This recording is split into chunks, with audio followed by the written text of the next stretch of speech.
Pernahkah kalian berpikir bagaimana hal-hal yang rumit bisa muncul dari hal-hal yang sederhana? Hari ini kita akan membahas konsep menarik dalam sains yang disebut emergence atau kemunculan.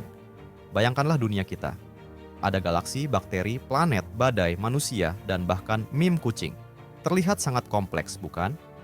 Namun tahukah Anda, semua itu tersusun dari 25 partikel dasar yang direkatkan oleh 4 gaya fundamental. Kompleksitas dari kesederhanaan ini seperti kita membangun berbagai macam struktur dari Lego.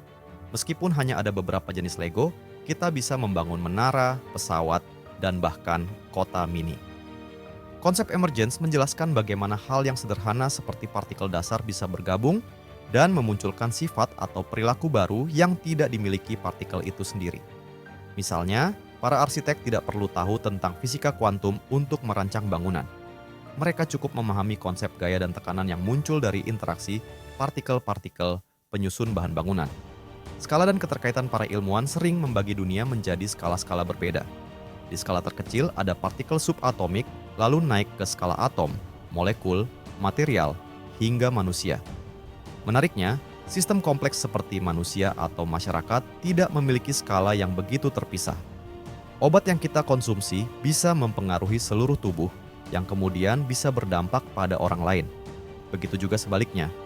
Konsep emergence membantu kita memahami bagaimana sistem kompleks ini bekerja. Matematika untuk memahami emergence para ilmuwan sedang berupaya memahami emergence dengan lebih baik. Baru-baru ini, peneliti dari University of Sussex mengusulkan definisi matematis untuk emergence. Mereka menggunakan 2 konsep.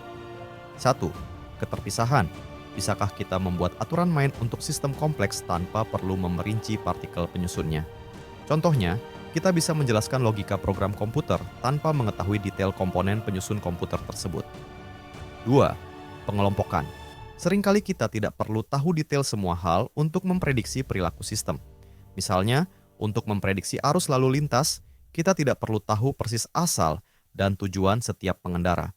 Cukup dengan mengelompokkan mereka menjadi tipe-tipe tertentu, seperti pekerja kantoran, pembelanja, atau supir jarak jauh. Contoh dan aplikasi para peneliti menggunakan konsep ini untuk mengidentifikasi fitur-fitur yang muncul dari sistem sederhana seperti selular automata, simulasi komputer sederhana.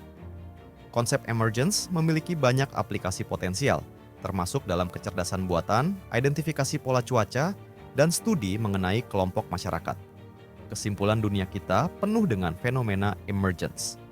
Memahami konsep ini membantu kita melihat bagaimana hal yang rumit bisa muncul dari interaksi hal-hal yang sederhana. Terima kasih sudah melihat konten sains hari ini. Sampai jumpa lagi.